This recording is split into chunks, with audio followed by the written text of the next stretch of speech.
ሰቦ ከሳውዲ አረቢያ እስር ቤት በቃኝ ስቃይ ልሙት የሞት ፍርዴ እንዲፈጸም ብቻ ድምጽ ሁኑኝ እባካችሁ እያለች ነው። መልእክቱን አሰማችኋለሁ። እሺ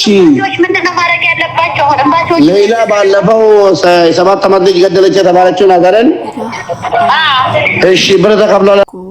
ዱበቹ ፊን ዱፌ እንግዲህ አኩማ አርጋ ጅርተኒ ኦፕሌቲ ካን ሂም ቤክቱ ሁንዱምቲ ኬሰኑ ወንተ ኢሽን ኬሰ ጅርቱ ፊ ወንተ ኢሽን ህራ ጅርቱ ሄዱ ተካ ነማ ገድሲሳ እንግዲህ ዱጋ ዱበቹፍ ዋን ባዬ ነማ ገድሲሱ ማቲ ሺ ከነ ዮ ኢላለን ሄዱ ነማ ገድሲሳ ጀቹዳ አሻማር ከፎኔ ህርዱፍቱ ተከበዘምቶ ታታናኒ ዲቤስ ካለች ያለት ያርገምተኒ jirtuu bakka jirtanitti nagaan waaqessinii fa baay'eetu jecha egaa obboleettiin keenya layilaan hoggaa dheeraa hoggaa 13 mana hidhaa Saudi Arabiaa keessatti assaqayyamaa dabadabamaa siqaay namni keessa injirri keessatti namoonni mana hidhaa san keessa jiran hin dubbatu jechuudha.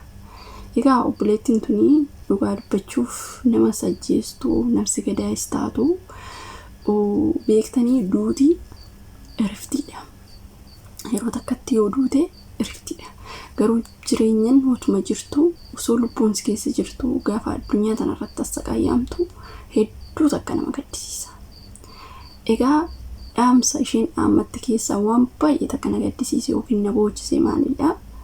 Siqaay kanarraa sagalee naaf ta'a akkana ajjeesanii ani assaqayyamee yeroo jettu hedduu takka sagalee ishee kana jecha ishee kana dhaga'ee dhugaa dubbachuuf baay'ee takka na gaddisiisee jechuudha. Yaa ta'u malee namoonni dhugaa dubbachuuf akkanatti dhimmamee fi yoo namoota hedduu miliyoona lakkaa'aman mucayyoo kanaaf mirmatanii garuu intiniin taane fi hin milkoofne jalma arcayyaa feeti mucayyoon tun waggaa 13 jechuun asii miti waggaa 13 dhiisaa ji'a takkitti mana hidhaa keessa turuun hedduu nama assaqayyaa yookiin immoo dukkana keessatti assaqayyamaa jirti jechuudha. Sagalee naa ta'aatii akkan lubbuu kiyya na baasan qofa sagalee naa ta'a jettee dhaammattee jechuudha. Yeroo kana dhaga'u hedduu takka mataa kiyya keessa na deemee dhugaa dubbachuuf hedduu takka nama gaddisiisa. Naa kanaaf maal jechuu barbaadetanii gisee takka namni dhukkubsateetis yoo du'e yookiin immoo beektanii nuti egaa mucayyoon tun dhugaa dubbachuuf duutii akka itti faradamneef duutiitti faradamnee qarshiitti jijjiiranii fi erga qarshiitti jijjiiranii fi booda immoo imbaasiin achi keessa jiru Saudi Arabiyaa keessa jiru waan kanatti dhimmamee mucayyoo tana yookiin haa jiraattu yookiin haa duutu hin jenne akkasitti fuudhanii mucayyoo tana mana hidhaa keessa baasanii assaqayyanii siqaay namni nagarre ishee argisiisanii deebisuu jedhan yeroo baay'ee warroon achi keessa jiranii jechuudha. Isiinis maloo akkanatti assaqayyaa jiru sagalee naaf ta'a akkana ajjeesaniif ani osoo lubbuun keessa jirtu assaqayyamuu hin barbaadu jettee warrootatti bilbilanitti himatte jechuudha. Yeroo kanatti akkuma amantaa keessanitti waan dadhabe hin qabu amantaa ishee musliima akka amantaa keessanitti mucayyoo tana yookiin mana san keessa mana cillima san keessa dhibbuu kana keessa akka ishee baasu rabbiin keessan kadhadhaa fi hedduu takka baay'ee nama gaddisiisaa. Obboleettiin kun yeroo biyya jirtutti tarii nuti gaafa biyya keessaa baanu waan akkanaa nu mudata jennee biyya keessaa hin baanu kan itti ajajee seexana dogongorsiiste ajjeeste. Garuu immoo namni dogongoraadhaa wallaaladhasii dogongortee seexanni godhi jetteen. Garuu immoo mucayyoo tanaaf sagalee kadhannaa ishee barbaachisa.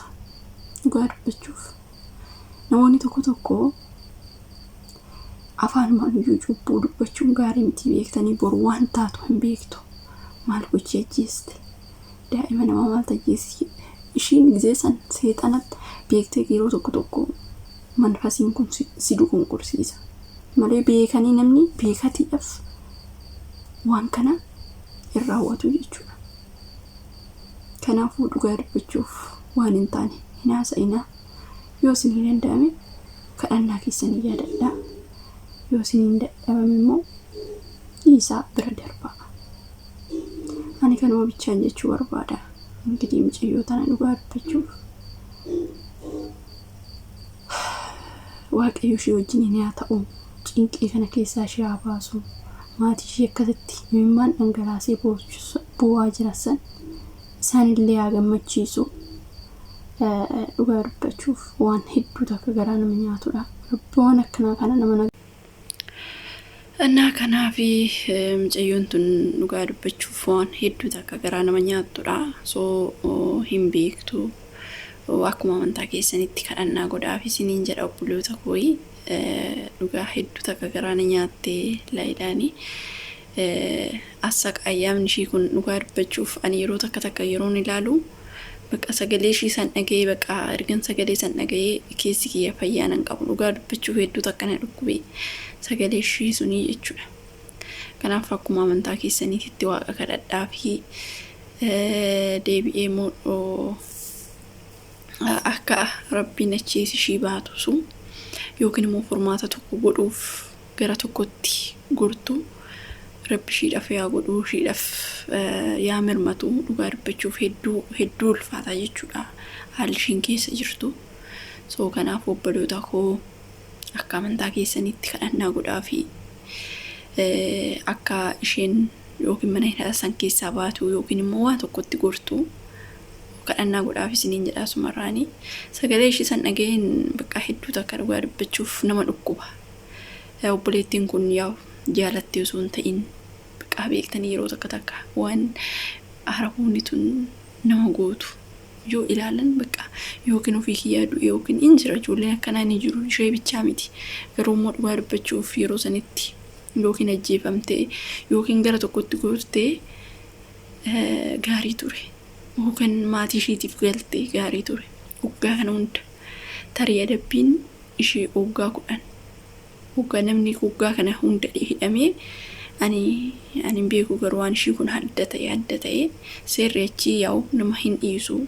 Garuu immoo qarshiitti jijjiirratee booda micayyoon tun qarshiisan ishii hin kaffalla jedhanii qarshiisan erga jijjiirramii qarshiisan hin kaffallaa jedhanii erga waliin galanii qarshiisan illee fuudhanii yookiin maatiin ishiittiin waa tokko hin goonannee qarshiisun achi ga'ee ani kana anugaa meeqaa dubbachuu in fedhu. Garuu immoo boodafis obboleewwan keenya nama biraafillee waan akkana kanarraa of eegdanii dhugaa dubbachuuf biyya namaa kana keessatti obsa barbaachisa. Waan hunda obsitee dhugaa baay'ee ulfaata beektanii.